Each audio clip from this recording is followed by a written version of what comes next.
All right, shalom, shalom. I'd like to start off first and foremost by giving all praise, glory, and honor to Yahweh, Bahashem, Yahweh Shai, Bahashem, Rakakwadash. Double honor to the elders and the apostles of Great Millstone, rule and teach well.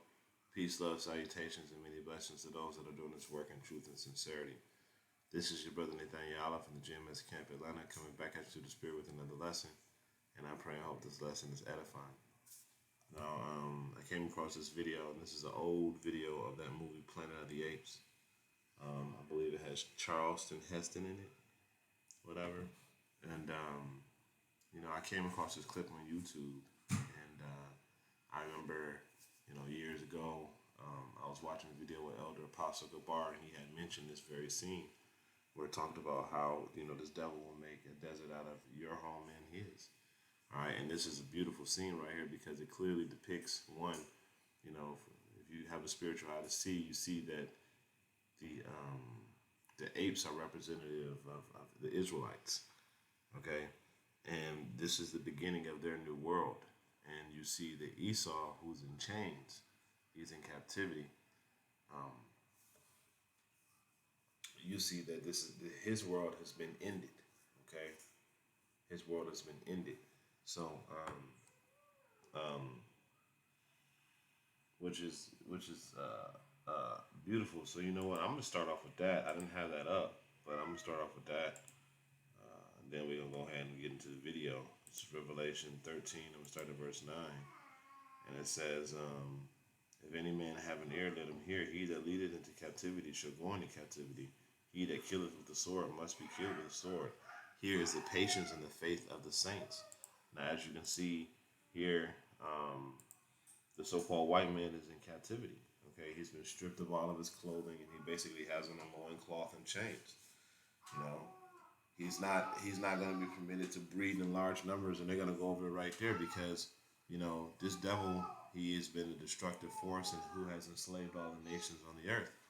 Okay, when he had his time to rule, and what he did with the earth is he destroyed it. Okay. He destroyed it. All right. So I'm gonna go ahead and play some of this video and just if you can just pay attention to the similarities of what the scriptures say versus what this movie is depicting. Okay. Reach into my pocket. This also goes to show that Esau Edom knows who he is. Read to him the 29th scroll, 6th verse. Beware the beast man, for he is the devil's pawn. Alone among God's primates, he kills for sport, or lust, or greed. Yea, he will murder his brother to possess his brother's land. Let him not breed in great numbers, for he will make a desert of his home and yours. Shun him. Drive him back into his jungle lair, for he is the harbinger of death. See that? He is the harbinger of death. Now, they knew that shit then. And look, they're pointing directly at this devil, right? They're all looking at this devil, the harbinger of death. And there's only one of them. He's saying, don't let this dude breed in great numbers, man. But in the kingdom, we're going to have control over this devil, man. It ain't going to be none of that, okay? And the kingdom ain't going to be none of that. He ain't going to have no power to do none of this stuff because his power, the power that he had was given to him, okay? It was given to him by the Heavenly Father, all right? And right now, we're seeing the dismantling of his kingdom, all right? But look at what he's done with his power. He's destroyed the earth. He destroyed the nations. He destroyed the land, right? And this movie was done back in the 70s, if I not believe it's the late 70s, early 80s. And they knew that this devil was a destructive force back then. They knew that, So he knows who he is. For Esau to sit there and say that he don't know who he is scripturally, he know who he is. Okay?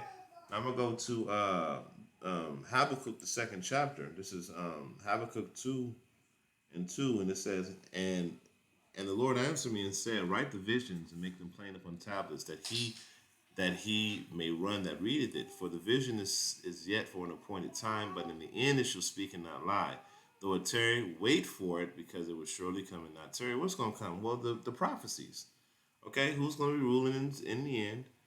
The condition of the earth, the other nations, the World War One, the World War Two, the World War Three, and all the death and destruction and things of that nature. Okay, all those things, all the prophecies are going to be fulfilled. And then verse 4, it says, "Behold, his soul which is lifted up is not upright in him." Right? That's going back to the so-called white man. He just said he'll, don't let him breed in great numbers. He'll kill his own brother for his land.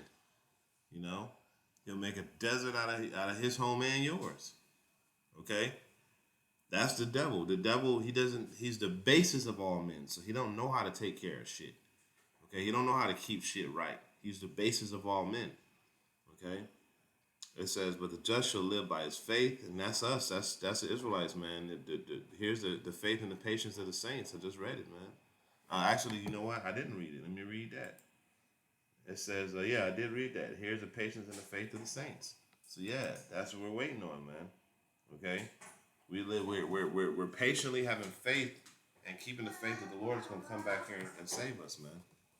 Okay, from this devil that he set up.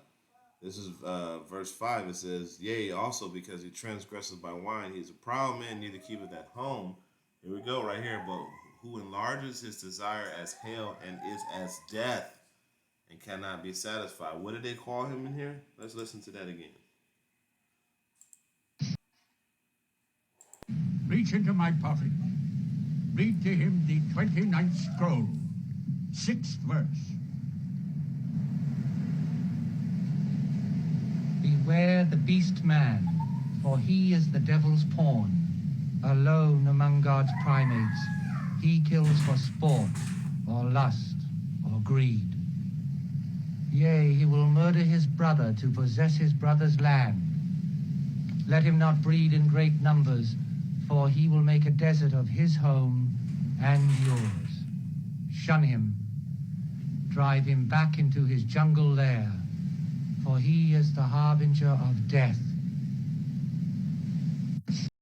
Right. And just like all the devils out there, no, who me? Who me? Oh, I ain't like that. Yeah, man.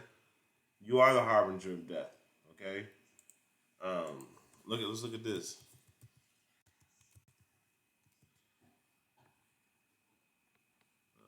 Let's see.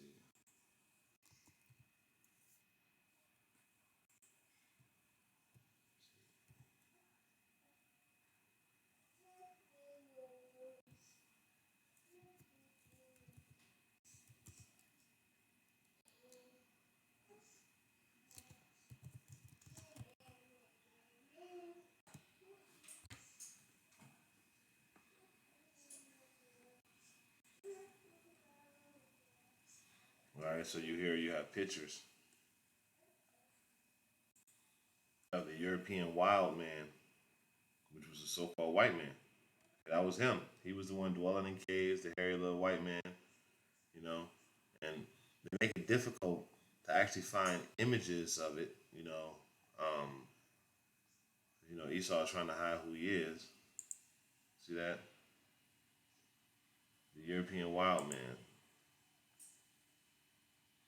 Okay, and I've came across some better pictures before in the past, but just to show you that, they know who they are. Okay? They know who they are. All right, now going back to the book of Habakkuk. It says, verse Habakkuk 2 and 5 again, it says, "Yea, because he transgresses by wine, he is a proud man, neither keepeth at home, who enlarges his desire as hell and cannot be satisfied, but gather unto him all nations and heapeth unto him all people." He can't be satisfied. He's a black hole. Okay, this is why he said he'll make a desert out of his home and yours, because there's never enough consumption for him. He's just gonna consume everything that's there, every resource that's there, and then he's gonna move on to the next resource and consume all that until it's all gone, and just continue to do that over and over and over again. And that's why the earth is in.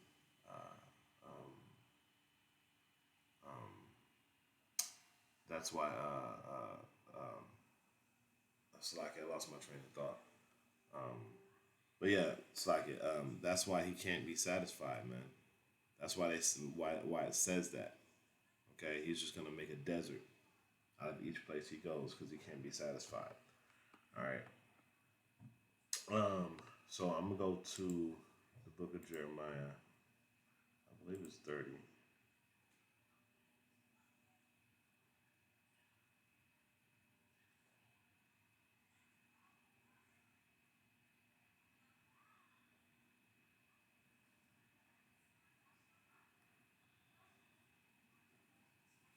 What is it?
It's Obadiah 1 and 5. Um, if these came to thee, if robbers by night, how are thou cut off? Would they not have stolen till they had enough? If grape gatherers came unto thee, would they not leave some grapes? You see, and this is just the Lord saying that Esau he will not stop until he has taken everything. There will absolutely be nothing left. Nothing. Okay? And that's Esau. That's his whole modus apparatus. Is to destroy everything. Okay? This is Micah 2 and 2. I'm going to start at verse 1. It says, woe to them that devise iniquity and work at evil upon their beds. When the morning is light, they practice it because it is in the power of their hand. And they covet fields and take them by violence, and houses and take them away. So they oppress a man and his house, even a man and his heritage. Okay? Therefore, thus saith the Lord, against this family do I devise an evil, from which ye shall not remove your necks, neither shall you go haughty, for this time is evil. And this is why the Lord is about to be you're about to get all of the punishment that you should have been getting from Cain all the way down. You're about to get all that, okay? Okay, because your mind, your mind itself is a wicked mind. Okay, just your mind itself is wicked. It's evil. So when you think, your thoughts are wicked. When you speak, your thoughts are your words are lies because you can't do anything other. But that's why the scriptures say in Habakkuk, his soul which is lifted up is not upright. You cannot do those things that are upright because it is spiritually impossible for you to do that. Okay, it is spiritually impossible for Esau to do the right thing. Okay. Now, if he does it by accident, but ultimately he's not doing the right thing for anybody's benefit but himself, and that's if the right thing benefits him, because, if the wrong thing benefits him, he's going to do the wrong thing. Okay. All right. He's going to do whatever he that's going to give the biggest result for what he's trying to do. Okay. And that's why the Lord said you would not remove your neck from what he's about to do. Okay. Because you're just a destructive force on the earth. You're not going to get away from this. All right? This is Matthew 2, 24 and 22. It says, except those days be shortened, there should no flesh be saved. But for the elect's sake, those days shall be shortened. Going back to him creating a desert out of your home and his. He's going to destroy everything. There's not going to be anything left. If you allow this man to stay in power, if you allow rulership, he's gonna kill everything. Okay, You think the Lord is just saying this lightly? You think the Lord is saying, okay, except those days be shortened, there should no flesh be saved? But for the elect's sake, those days shall be shortened. The Lord is saying this because the Lord know what he made. He know that Esau, Edom was going to destroy everything. Okay?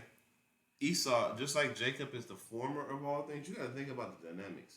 If Jacob is the former of all things, and it means that Jacob pretty much created everything that you see, right? Then what would Esau be if they're polar opposites? Esau would be the destroyer of all things.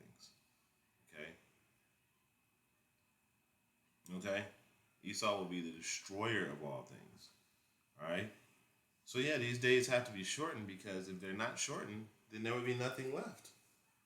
There would be nothing left. Everything would be completely destroyed. The whole earth would be a desert because, again, as they said in that script, Planet of the Apes, he will make a desert out of his home and yours. Okay? That's the last precept. I'm going to close out on this one. This is Jeremiah 51:25. It says, Behold, I am against thee, O destroying mountain, saith the Lord, which destroyeth all the earth. You destroy everything. And I will stretch out mine hand upon thee, and I will roll thee down from the rocks, and make thee a burnt mountain. This is why the Lord is going to be so harsh with Esau, Edom, man. Okay? This is why the Lord is going to be so harsh with Esau, Edom, because not only have you put the Israelites in captivity and treated them as such, but you also destroyed the earth. You not only oppressed the Israelites, but you've oppressed the very earth itself, man. Okay? You are destroying mountain for resources that are already here, resources that you can't take to the grave with you, and just for sheer greed and dominance. You know, you want to be in authority, but you don't want to do it the right way. And that's through the spirit and power of Yahweh Shem Yahushua. Okay? But yeah, man, so, you know, pretty much with that, I'm going to end it there. You know, Esau is he would turn the world into a desert, man. This is why this devil has to be put under wraps, man. Another reason why he has to be put under wraps, because he will destroy everything and then try to venture out to other lands to destroy those lands too. All right? Because this man is a damn devil. So with that, I'm going to end it off by giving all praise and honor to Yahweh, Hashem, Yahweh Shai, Hashem, Bakar Kadash. Double honors to the elder, the apostle, Great Millstone. Until next time, I say shalom.